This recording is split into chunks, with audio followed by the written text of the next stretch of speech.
Welcome everyone. This is our first work spotlight series. So the first session that we have from the APRICOT community of practice. We had a webinar recently that I think some of you might have attended, and we're testing and trialing also this new format for some of our sessions where people can bring their own work and projects and they can present for the community of practice. Mika, can you move to the next slide? Before I introduce you to the speaker today, I just wanted to remind that we have a full calendar so far until October. So we have a workshop next Monday. The workshop is focusing on annotations using the behavior change intervention ontology. This is going to be a hands-on workshop with people that have experience in using the ontology. We then have another webinar before the summer break. It will be myself introducing the behavior change techniques ontology.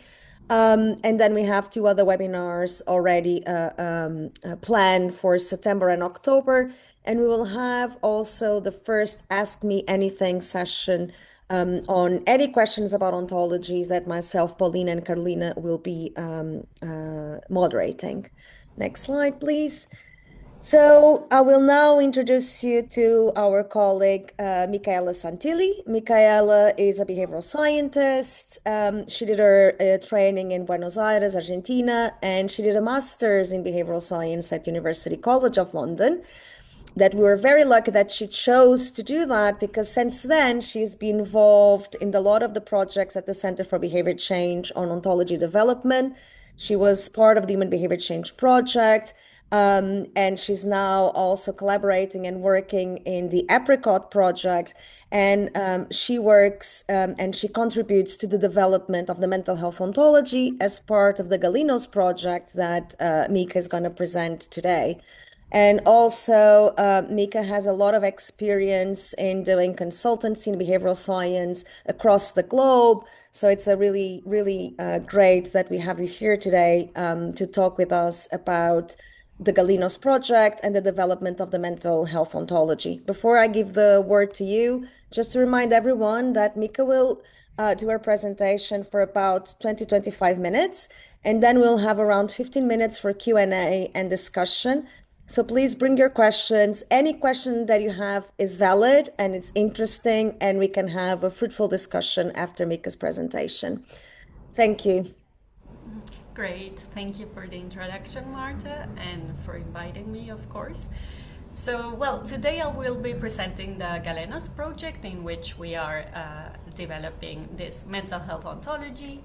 And I'm doing this project, of course, with a lot of colleagues like Paulina Schenk, Jana Hastings, and Susan Miki as well. And the project is funded by the Wellcome Trust. So some of the challenges that the GALENOS project is trying to overcome is the piece-by-piece approach to mental health research, in which different disciplines and different backgrounds tend to do research separately with their own terms. And there is obviously an increasing number of published studies in mental health, and it's no news that it's difficult to maintain up to date to synthesize all of those studies. The language in general is quite inconsistent, and as Jana has raised in her previous webinar, we have the jingle jangle fallacy. And generally, the studies tend to not focus that much on the mechanisms of action through which intervention works, and also the mechanisms through which disorders develop. So all of these challenges lead to a lack of cumulative knowledge and a lot of research waste, which is trying to be avoided in this project. So just as an overview of the whole GALENOS project, GALENOS stands for the Global Alliance for Living Evidence on Anxiety, Depression, and Psychosis. And what we're trying to do is to create a free and open access living evidence resource. So there are a series of living systematic reviews that are being done. These living systematic reviews are like normal reviews, but they are continuously updated every 3 months. And they are focused specifically in 3 main areas, which are anxiety, depression, and psychosis. And we're generating this open access data repository where all of this information will be available. And specifically in this project, the ontology for mental health will help in organizing all of this evidence. And there you have the protocol paper in case you're interested to read a bit more. So the reasons why we are developing this ontology is to, of course, support the synthesis of all this knowledge that is being generated among the different living systematic reviews, and provide a shared language that can help us organize this data repository and can help us access data from different living systematic reviews and make, and kind of integrate all of that evidence better. As you can see, it can serve as a tool for searching, analyzing, or integrating all of that data. We already have our protocol paper published, and we also have a preprint for the upper level mental health ontology, which I will be discussing in just a minute. And we're open, of course, to peer review, so feel free to also provide your peer review to this article. And so just to represent the workflow of the project, there is, of course, as we know, a lot of mental health literature and a lot of published studies. All of that information is being extracted in this really varied topics among the different living systematic reviews. And all of that information that is extracted through the living systematic reviews is then organized and shared in the GALENOS data repository. Our ontology then is kind of putting together all of the different variables that are extracted in the living systematic reviews and organizing them in the data repository with a specific knowledge system that we're developing, that is, in this case, the mental health ontology. So our three main outputs of the projects will be the GALENOS data repository with its web browser, also the upper level ontology, which, as I told you, is already published as a preprint, and then all of the lower level entities that we're creating to organize all of the evidence. So I'm gonna divide the talk into parts. So one, firstly, I will be telling you about how we're mapping all of these living systematic reviews and all these different variables to specific ontology entities. And then I'll discuss a bit about the upper level ontology and its development process. So currently we have 4 LSRs available on our data browser, and their data is freely available in our data browser.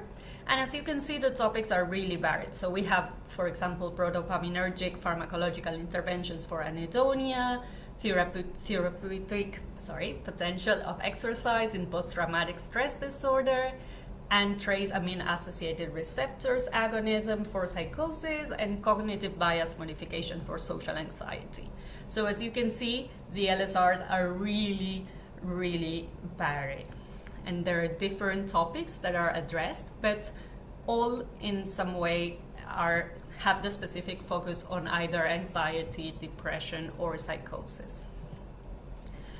What we receive from the LSRs researchers is, of course, the variable names and then the specific data points that were extracted from each study that is included in each LSR.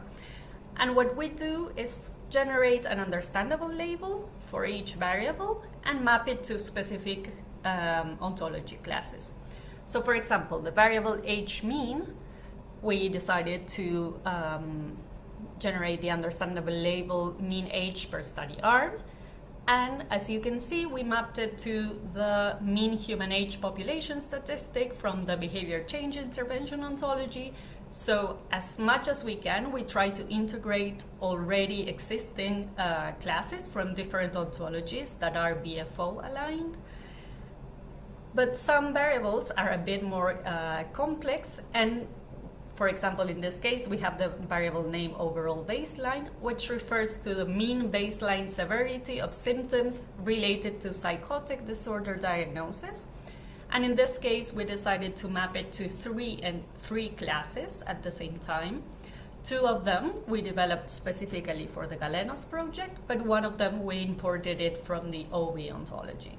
So as you can see, in this variable, we have the psychotic disorder symptom severity. We also have that the measurement was done at baseline, and we also have that it is an average value because, of course, it's a mean. All of the data from these different LSRs and its mapping are shared in this data browser that we're still developing, but you can already access it. You can see the link up here. In the data browser on the left, we have a hierarchy organizing the different ontology classes, but some of them have labels that are a bit more user-friendly. So for example, instead of having measurement datum at baseline, we have just baseline. But when you hover over this different hierarchical organization, you can also see the ontology class, label, and ID. And once you decide which specific variables you want to see and you want to display, a table on the right will appear where you will have three columns which are defaults. So the LSR number, the study identifier, and the study arm. And then you will see the different variables that you have selected, and you can download the CSV. Of course, as more LSRs are performed and more evidence is included in the data browser, we expect more that certain variables appear across LSRs, and then you can also see the information from different LSRs that measure the same construct. We expect the data browser to be useful for exploring which variables were measured in different LSRs, to also potentially answer some specific clinical questions, like, for example, what are the most commonly used medication classes in anhedonia. It can also be a tool for exploring the ontology, although I will be sharing some other resources where you can explore the ontology more in detail. We can download all of the extracted data. It also can be a useful resource for students learning how to do data analysis, for example. Now I'm gonna talk a bit about the development of the upper level ontology. And for this, so as you can see, we've been generating a lot of lower level classes and integrating classes from different ontologies. But all of these classes need to be organized under a more general upper level ontology, which is what we already published, as I told you already. So this upper level ontology will help us organize all of these lower level ontologies. So for example, we will have some variables mapped to population, or some classes might have specific relationships with different upper level classes, such as, for example, population. And this upper level ontology will also potentially serve as a scaffold to build a more comprehensive mental health ontology, because as you know already, we are only developing classes that are relevant to the specific LSRs, and their focus is mainly in anxiety, depression, and psychosis. So this is the methods that we followed. We first specified the scope, we did an initial drafting of the entities, then we did an iterative stakeholder consultation, we specified the relationships, and then we made the upper level machine readable and available online. And all of these different steps were supported by our amazing advisory board from 10 different countries with expertise not only in psychiatry, but also clinical and health psychology and lived experience of mental health. So the first step, which implied specifying the scope, our upper level ontology not only includes conceptualizations of human mental health, but also mental health interventions, their settings, their populations, mechanisms of action, intervention outcomes, and research methodologies. We firstly drafted a first version of the upper level ontology, for which we, of course, reviewed the behavior change intervention ontology and incorporated any classes that were relevant also for mental health. And when needed, we also created specific mental health classes.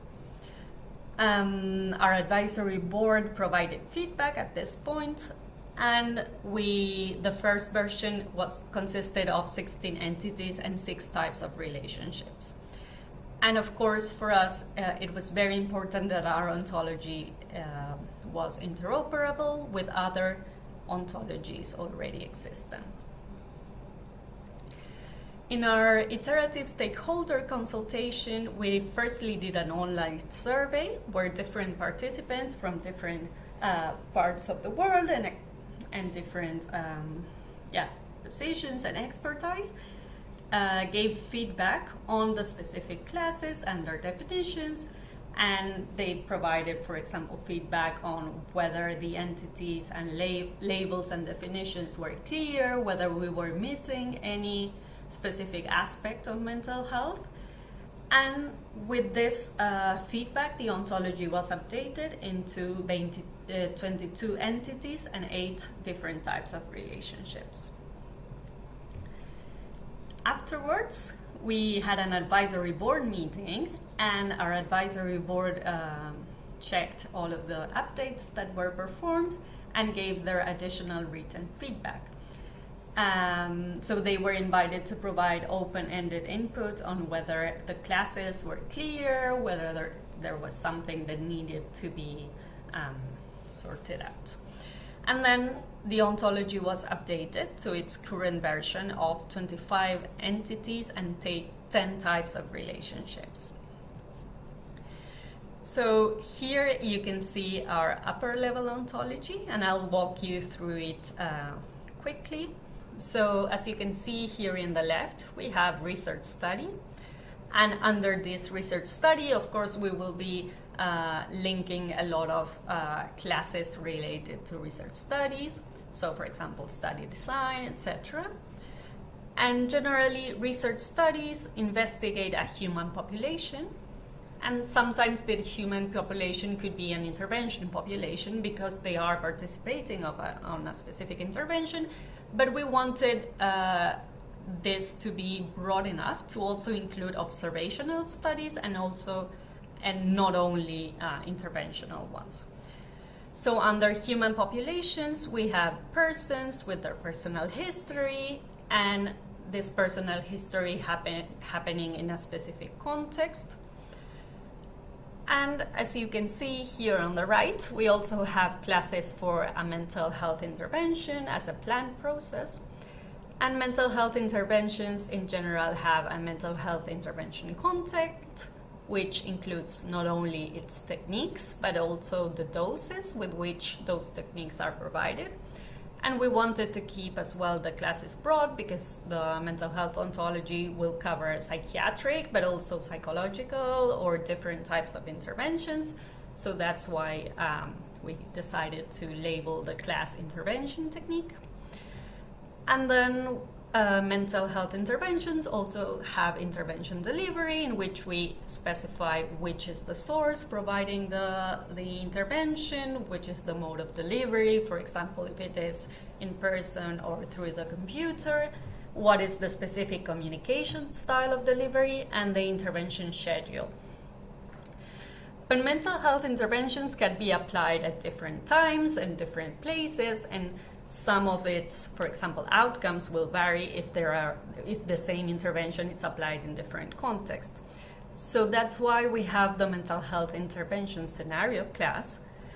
And every time we apply the intervention in a different intervention context, it is performed in a different intervention setting, in a different intervention temporal context, and we have a specific mechanism of action through which that intervention is working, a mental health intervention scenario plan, and different engagement that participants have with the intervention and different intervention outcomes.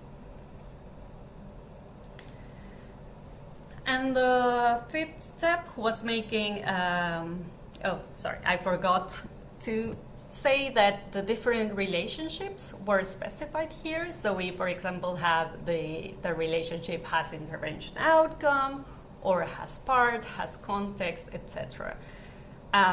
These different relationships also have their own ID and their definitions, and are organized as well hierarchically. So the fifth step was making the ontology machine readable, and you can always access our most up-to-date version of the ontology in our GitHub repository.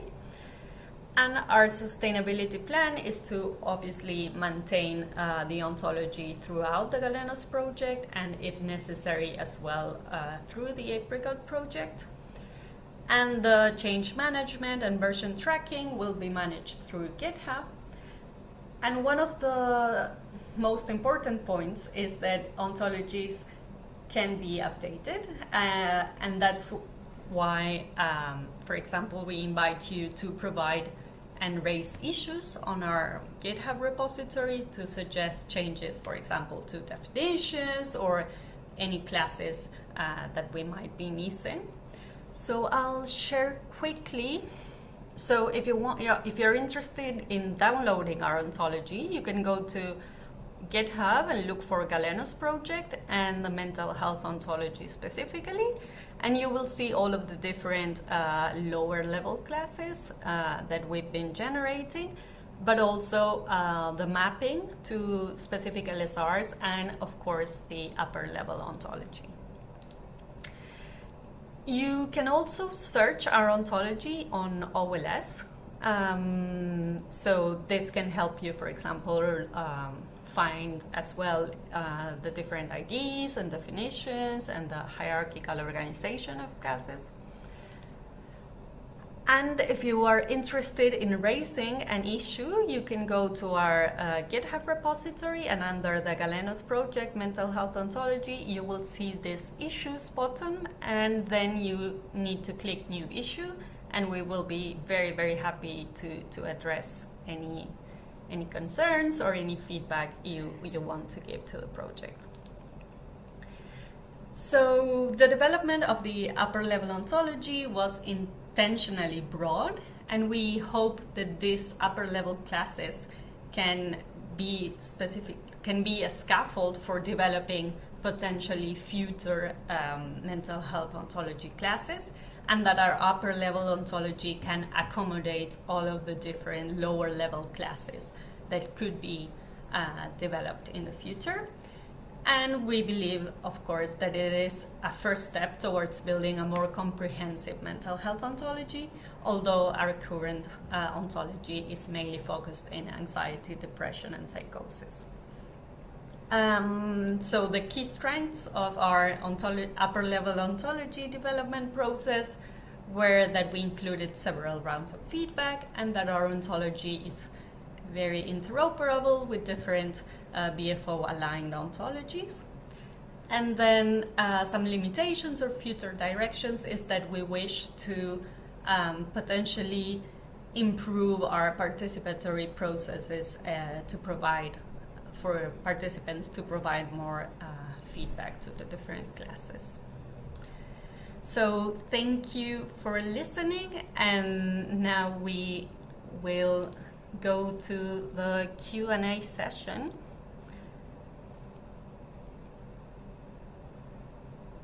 So if you have any questions, you're welcome to use the chat, but you should also be able to find sort of the Q&A option when you click, I think, more, and submit your questions there. If anyone also wants to ask their questions by speaking, you can raise your hands and we can give you permission to join the chat, basically. Mika, can I just, Just to yeah, exactly. I was going to ask you to share that while Ah, we're waiting for the yeah, questions. yeah. Thanks. And just to give you some time to think, we would also love to invite you to submit your own ideas or work for spotlight sessions. So we hope that different people working in ontology related projects can share their work inside the community of practice. So if you want to propose your own work, you can type this link to Spotlight sign up, or I think they will send it now in the chat. And in case that if you haven't joined yet our community of practice, you are invited to do so, of course, through this link that I think they are sending right now in the chat. Great. So, yes, two of the links you can find in the chat, and they're signposted accordingly. And I think Vidi has a question of how to add research papers to the evidence base. Okay, so that is managed, of course, by the living systematic review teams. So they do the updates, updated searches every 3 months, and whenever new research papers go with their inclusion and exclusion criteria, they add it to the repository, and of course this is still in development and some of the work processes are being improved, but whenever they find enough evidence in order to rerun the analysis, the systematic review is published again with the updates and the new updated papers. Okay. I'll give one from the chat, and then John, I think we can go to you. One question is, how many of the BCIO mechanism of action classes were appropriate for the GALENOS project? And in general, how many mechanism of action classes were required? Okay, so if I'm not mistaken, up to at least to the 4 LSRs that we've been mapping, there weren't unfortunately many mechanisms of action included. But yeah, definitely, I think many of the BCIO mechanism of action classes will be used as potential mechanism of action, because we have classes, I don't know, for example, for beliefs or emotion processes, etc. So I think the BCIO has the classes that could potentially serve this task. So, John, I'm going to allow you to speak, and if you can remind us of how to pronounce your name also correctly. Thank you. Can you hear? Okay. Thank you, Mika, for this wonderful presentation. So I'm very new to the ontology field. I'm curious, so for the development of these upper level classes, I'm thinking of the upper level classes in the BCIO. It seems has some similarities. I have two questions related to this. One is, did you refer to the BCIO upper level classes in the development of this one? And the other question is, when should we develop new upper level classes, and when should we use the existing upper level classes? I'm not sure whether it makes sense. Thank you. Okay, sure. Thank you for your question. We decided to take BCIO as the starting point for our ontology, because of course it is a behavioral science ontology and many of the different constructs and classes overlap. And because we were trying to represent ontologies, we were trying to represent interventions. So there were a lot of overlaps between how behavior change intervention ontologies and mental health intervention ontologies components. During our stakeholder feedback, we started to realized that we needed some extra classes, and that's why, for example, we incorporated human population and not only intervention population. We decided to also include these parts about population history and personal history, which are not as highlighted in the BCIO upper level ontology. So yeah, some extra classes were needed for the GALENOS upper level ontology because of its focus in mental health. But the parts of, kind of the more intervention side of the ontology, we inspired ourselves, of course, in the BCIO and created the necessary classes to make it mental health specific. But also, I believe this is, in a way, a good decision because this allows us to obviously use all of the lower level classes that have already been developed for the BCIO project. So, for example, intervention sources are and could be the same, for example, in mental health interventions and behavior change interventions ontology. So making sure that our ontology was fully interoperable with BCIO was a really important aspect of the ontology because of the huge amount of work that has been done on the behavior change intervention ontology. And of course, we are definitely going to reuse a lot of classes as new LSRs keep coming. But Paulina, if you want to add anything else, please feel free. That was very clear. I think just kind of alluding to what you were already saying, it was also a good test from the BCAO side to actually see when we could become broader and not specific to behavior change, which is something we're still considering, so that a lot of the classes are also reusable for interventions generally. But yeah, thanks so much for the question. It's excellent.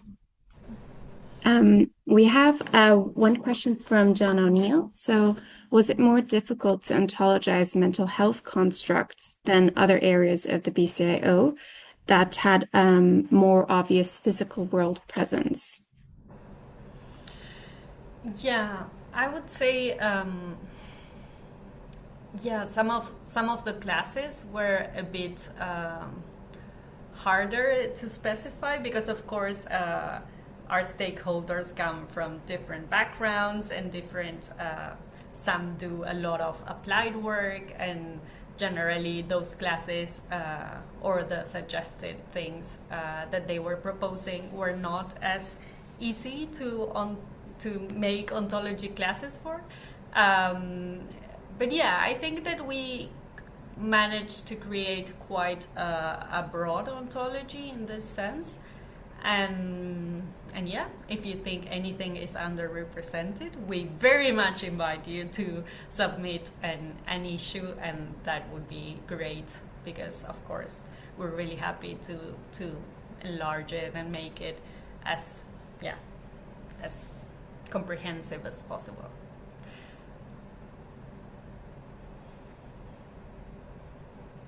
Thank you very much for the question, John. And yeah, just to add to that, sometimes I think also entities, I guess, that we would consider to have more physical presence, like behaviors, for instance, that you can kind of observe more, they're just as difficult almost sometimes to categorize because where you decide to kind of draw the boundaries is so complicated. But yeah, no, thanks for the response, Mika, though I agree with everything you said. So I think we have time for two more questions potentially. So if anyone wants to raise their hand or if you'd like to type anything in the chat, please, you're welcome to do so. Alternatively, Marta, if there's anything you'd like to add that we haven't covered as well. No, just to thank Mika for the great presentation. I think it's so good to see examples of other ontologies being developed and how we also look at different interoperability between ontologies. So I think it's a really nice bit of work. So thanks, Mika, for the presentation. I think perhaps we could share the other slide for the Sure. feedback survey. that we ask people to fill in, if possible, the feedback survey from this work spotlight session. It's really important for us. And of course, if you have any other questions, just feel free to ask them in the next couple of minutes.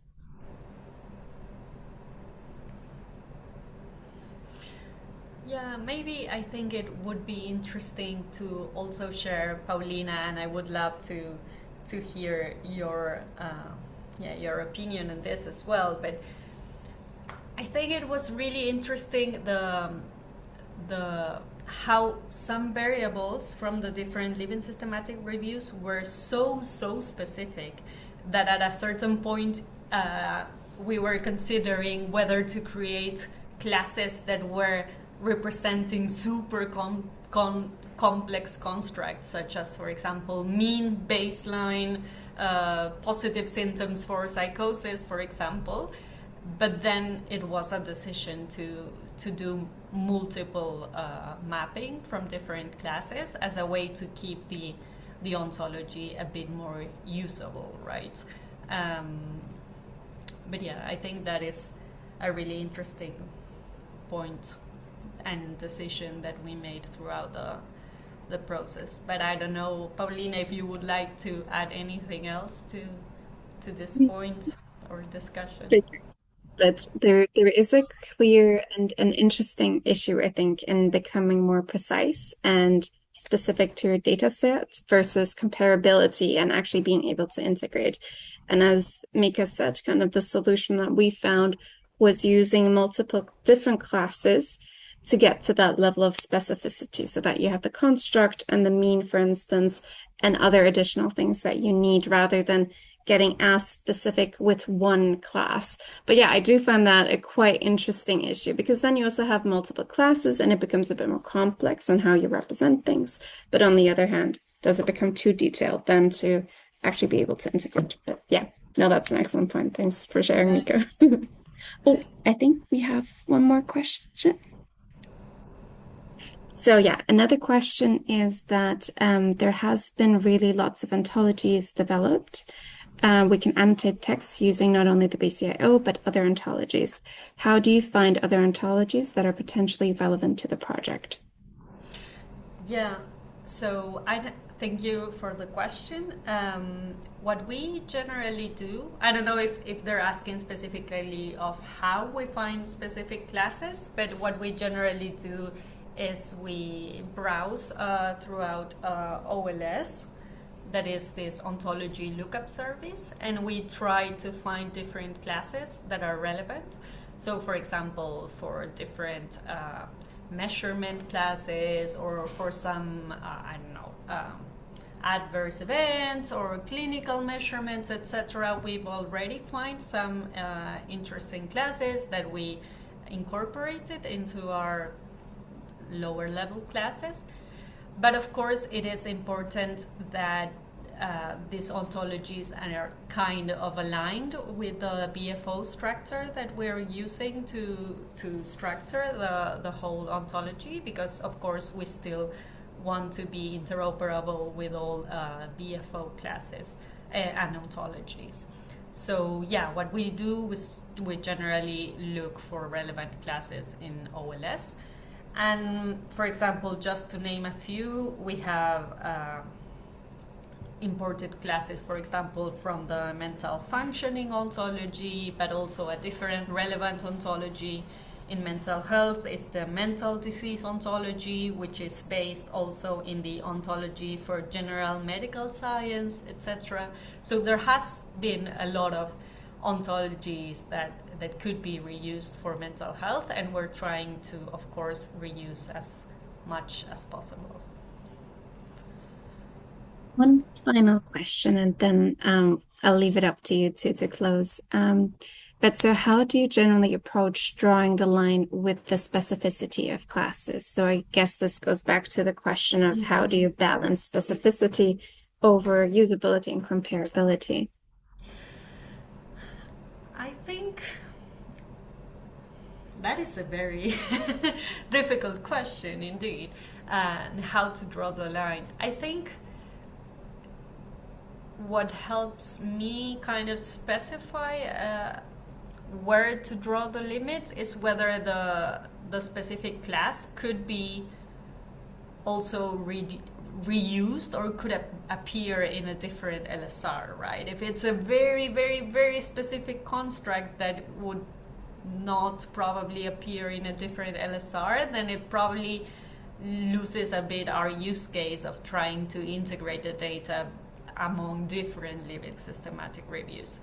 And well, of course, we made a decision on how to structure some of the classes, and we're obviously trying to mirror what has been done for the previous classes to kind of keep our ontology, logical and structured. So, for example, if, for example, for LSR 6, social anxiety classes came up, and we decided to follow the same structure that we've been doing for the different symptom severity classes, so that everything in the end can be organized logically.